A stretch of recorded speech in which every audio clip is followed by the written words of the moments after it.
This is Luyasi, fashion made easy, tailoring made easy. Today I'm going to show you how to properly hold and use a scissors. Scissors are mostly used to cut fabric. You can also use it to cut thread, but there's a proper way of holding your scissors to get the best results, especially when cutting or drafting. So today I'm going to show you the different types of scissors and how to properly hold and use a scissors. Hit the subscribe button if you've not subscribed to the channel.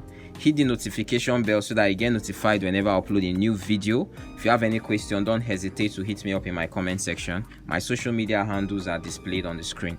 Now let's move on. Now, as you can see, there are different kinds of scissors here, different sizes and different types. Now let me start with the basic. This is the smallest of all of these scissors. As you can see, this is I would recommend this type of scissors, especially if you've actually advanced a little in fashion.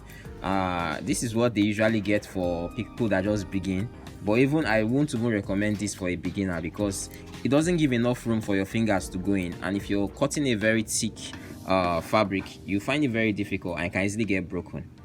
Now this is the normal kind of scissors. For a beginner, you can actually make do with this for the time being, but in the long run you're going to find out that when you now start cutting more fabrics, there are times you need to even cut two fabrics joined together. You find out that this will not function well. It can easily get broken. Now if you look at this is actually a bigger size compared to this one, but this is stronger, but this also has a limitation. As you can see, one of the handles is broken.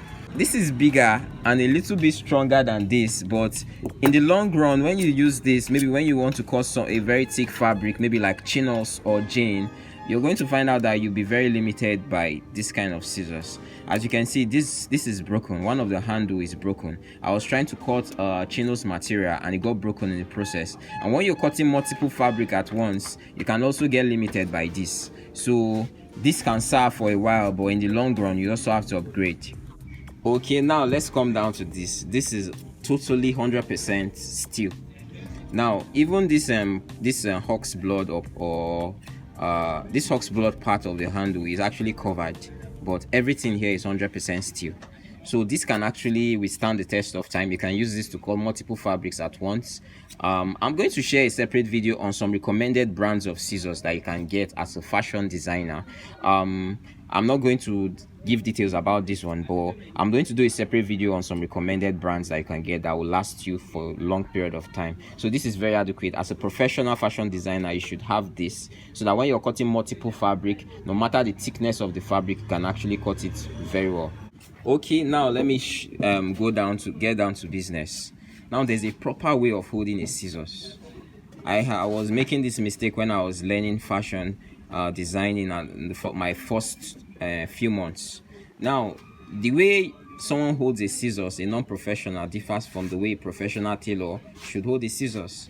If you don't hold it properly, you're going to find out that cutting will be like torture. It will be like a very tedious task. But when you properly hold your scissors, you find out cutting becomes seamless. Now there's a bad way of holding a scissors and there's a proper way of holding a scissors. Let me demonstrate how most people handle the scissors badly.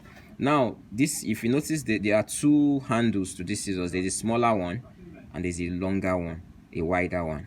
It's not accidental, it's intentional. Now some people hold their scissors like this. They put maybe a finger here, then they put another finger here and they hold it. This gets very limiting, especially when you want to cut something very thick.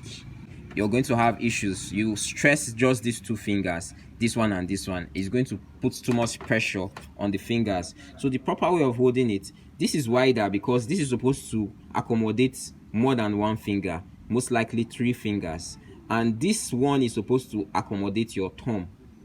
So when you want to hold these scissors, you're going to put your 3 fingers, your pinky, then this your finger, your ring finger, then your middle finger. You're going to put it inside here. Then you're going to take your thumb and put it inside this smaller one. Then you're going to take your index finger and put it here close to this knot, like a form of stability.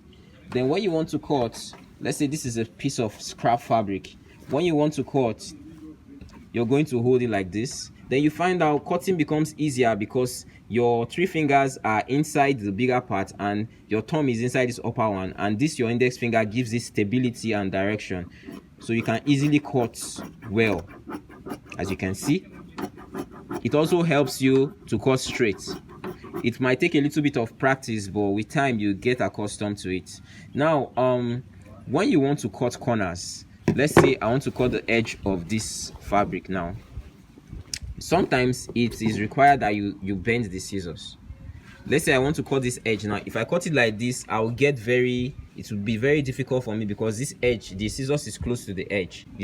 So when I want to cut close to this edge, there's a way I will turn the scissors this way, so it gives me more room to see the remaining part of the fabric that I'm not seeing very well, so cutting becomes easier. You see the way I bent the head of the scissors? So when I'm cutting, I bend it towards this direction so that I can easily see what's left here to ensure that I cut it very accurately. So you see I can easily cut it without fear of deviating, as you can see. So I'm going to cut more out so that you see what I'm saying. So this is how to properly hold a scissors. You see my three fingers on the bigger side, then my thumb on the smaller side, then you see my index finger on the knot. This is the proper way to hold a scissors. Okay, I believe now as a beginner or an intermediate or even an expert, you might be doing it wrongly, and that might be affecting your work. So I believe with this tutorial you can easily hold the scissors in a proper way that will give you the best results. Please like, share and subscribe to the channel Luyasi. Hit the notification bell so that whenever I upload a new video you get a first-hand knowledge of it. Hit me up in the comment section if you have any more questions concerning this video or any other video I've uploaded or any other thing you want me to upload, and stay tuned for my next video. Thank you.